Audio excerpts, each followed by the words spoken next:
चलिए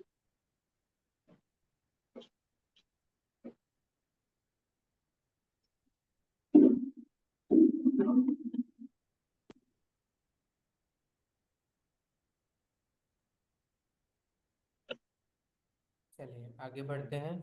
तो इस तरीके से हमने पुद्गल के जो दो भेद हैं, अणु और स्कंद, परमाणु, है ना, इसको हमने देखा अच्छे से, इसको हमने समझा अच्छे से। तो क्या स्कंद के भी भेद हैं, ये सब चीजें अभी आपको अच्छे से तो क्या मोटा मोटा समझाया है मैंने। बहुत कुछ है समझने लायक। ठीक है, ये सिर्फ और सिर्फ आप ये समझिए इंट्रोडक्टरी क्लास है, प्रीलिमिनरी है, दैट्स इट। अभी बहुत डेप्थ है, बहुत डिस्कशंस हैं, है ना, बहुत गहराइयां हैं जैन दर्शन के, जैन मेटाफिजिक्स की। चलिए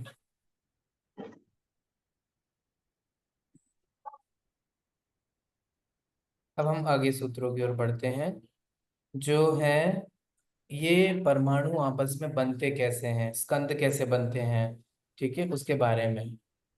तो देखिए क्या कहते हैं, भेद संघातेभ्य उत्पद्यन्ते।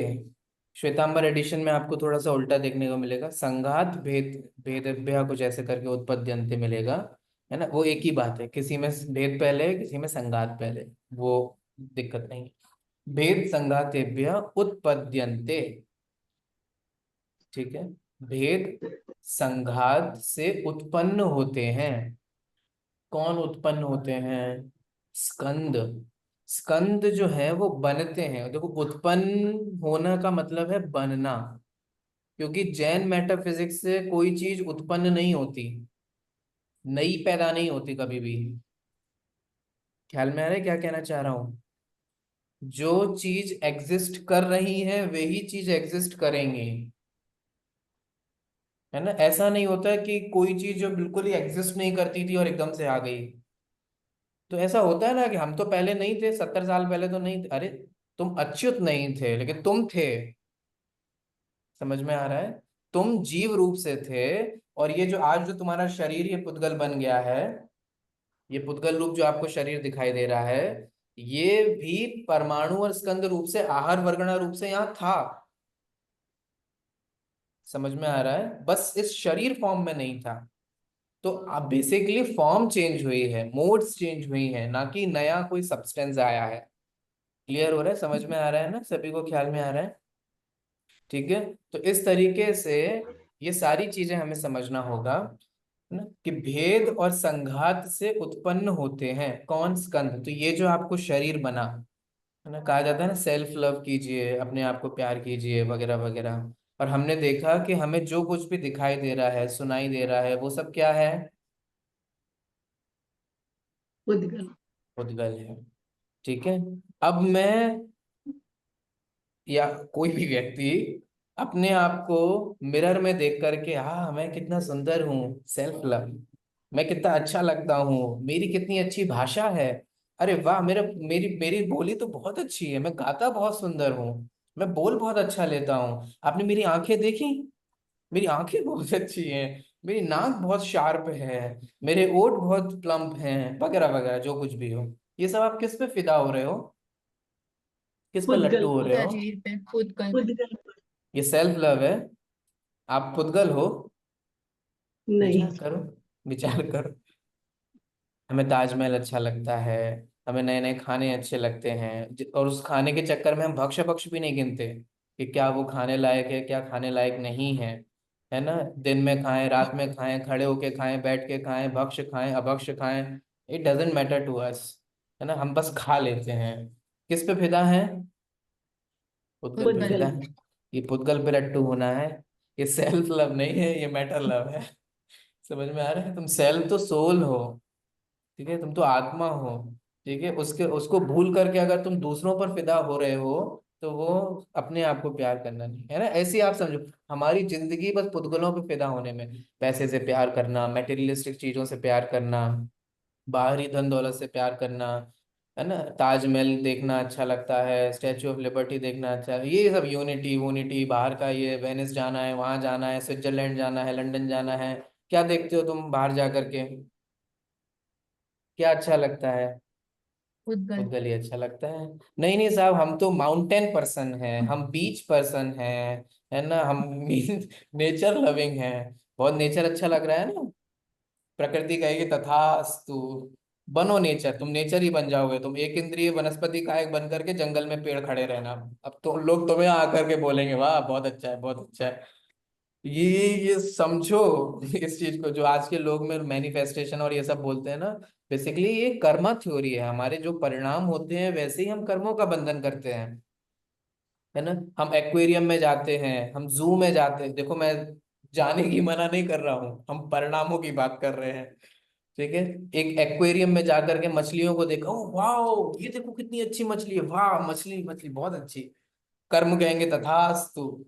बन गए, तुम भी मछली बन गए, लो घूमो अब तुम। हैं। इस तरीके से लोगों को लुभाओ। मैं सुंदर बन जाऊं, मैं अट्रैक्टिव बन जाऊं, लोग मुझे पसंद करें, लोग मुझे पहचाने। खतरनाक चीज है ना। कहीं जू में जाकर के पकड़ के रख दिए जाओगे, लोग आ करके फोटो खिंचाएंगे, बन गए सेलिब्रिटी। मन सेलिब्रिटी बनना था ना तुम्हें तो, है ना। लोग तुम्हें पसंद करें, लोग तुम्हारे साथ फोटो खींचें, लोग तुम्हारी तारीफ करें, तुम शरीर की तारीफ करें। बन गए मोर। पकड़ करके जू में ला डाल दिया। अब आएंगे सब लोग तुम्हारी तारीफ करेंगे, सबसे बढ़िया। तो भैया सावधान रहिए। मैं बस इतना तो समझाना चाह रहा था कि हमारी जिंदगी पुद्गलों पे फिदा होने में जा रही है। पुद्गलों की चिंता होने में जा रही है ना। आप देखो, खाने बनाने की चिंता, पैसे कमाने की चिंता, कपड़े का धोने की चिंता, घर के काम करने की चिंता, बाहर की इन सब चीजों की चिंता, ये किसकी चिंता है। आप सोचो, आप अपने जीवन में जितनी चिंताएं कर रहे हो, कितना बहुभाग आपके जीवन का पुद्गलों की चिंता में जा रहा है ना। विचार करना। चलो अभी तक समय नहीं है। तो यहाँ कह रहे हैं भेद संघातेभ्य उत्पद्यन्ते हैं, कि भेद और संघात से उत्पन्न होता है। भेद का मतलब होता है अलग होना। ठीक है। संघात का मतलब होता है जुड़ना। ख्याल में आया। तो भेद माने अलग होना, संघात माने जुड़ना। ठीक है। तो भेद और संघात से उत्पन्न होते हैं, कौन उत्पन्न होते हैं, स्कंद। स्कंद कैसे बनता है। तो स्कंद बनता है दो तरीके से। भेद से, संघात से, और भेद और संघात से, तीन तरीके से, सॉरी। कैसे बनता है वो हम अभी आगे बताएंगे आपको नेक्स्ट स्लाइड में। अगला पढ़ते हैं। अगला सूत्र जो है भेदाद अणु। अणु कैसे बनता है बताओ। सूत्र का अर्थ अपने आप समझ में आ जाना चाहिए। भेदात भेद। अणु। भेद से उत्पन्न होता है। हाँ। अगर भेद और संघात से स्कंद उत्पन्न होता है तो अणु कैसे उत्पन्न होता है, अणु कैसे बनता है, भेद से। भेद। कॉमन सेंस की बात है। वो संघात से कैसे बन जाएगा, और अगर संघात हो जाएगा तो दो हो जाएंगे ना, फिर दो हो जाएंगे तो फिर वो स्कंद हो जाएगा, अणु कहाँ रहा। ठीक है, कॉमन सेंस की बात है। तो अणु जो हमेशा बनता है वो कैसे बनेगा, वो भेद से ही बनेगा, वो किसी से अलग होता हुआ बनेगा। एकला चलो रे। ठीक है। तो अणु जो हमारा है वो अकेला ही चलता है, किसी से अलग होकर के अब अपनी अकेले की यात्रा शुरू शुरू कर देता है। तो अणु जो बनता है वो भेद से बनता है, अणु भेद से उत्पन्न होता है। ठीक है। अगला सूत्र देखिए।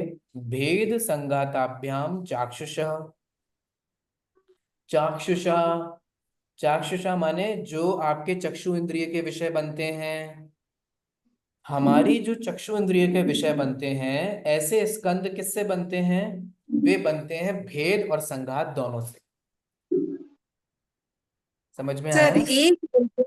सर एक मिनट, अभी आपने बताया कि अणु को और विभाजित नहीं किया जा सकता है लास्ट पद में, और हम्म। अभी आप बता रहे हैं अभी मैंने क्या बताया।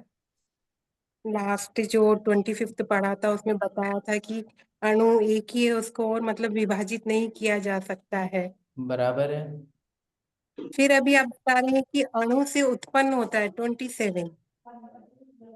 अणु से उत्पन्न होता है। अणु मतलब भेद फिर से उत्पन्न होता है। भेद से माने अलग होने से। अणु कैसे बनता है, अणु कैसे बनेगा।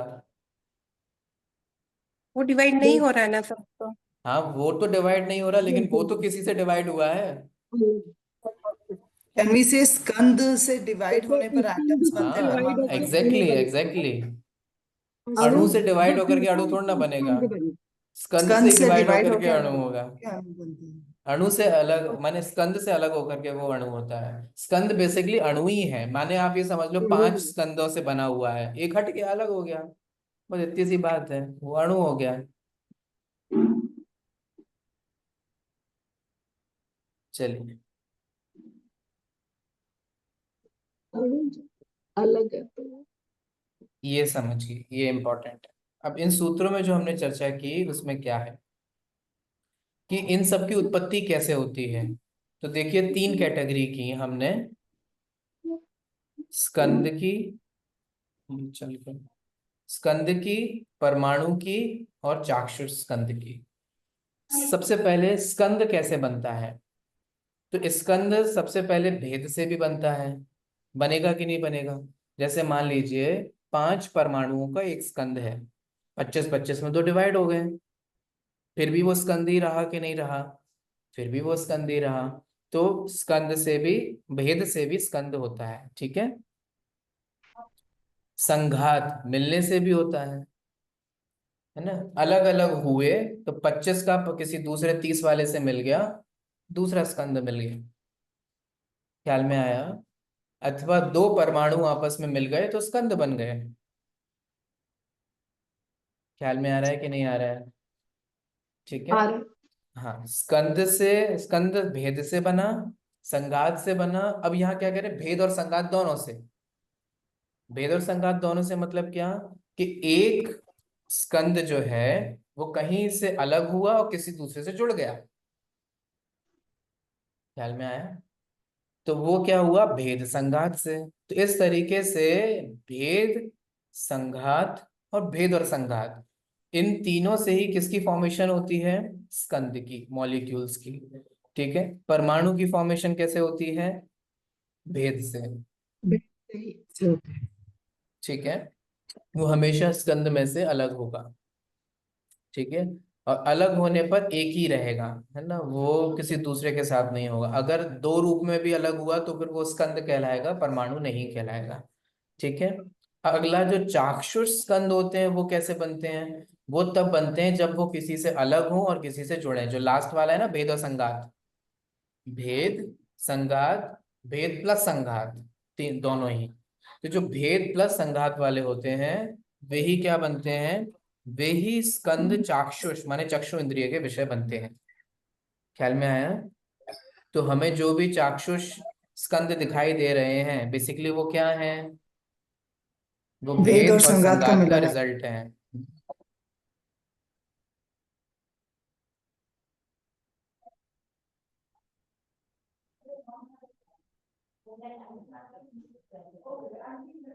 चलिए इतना ही रखें, ये और पढ़ना है,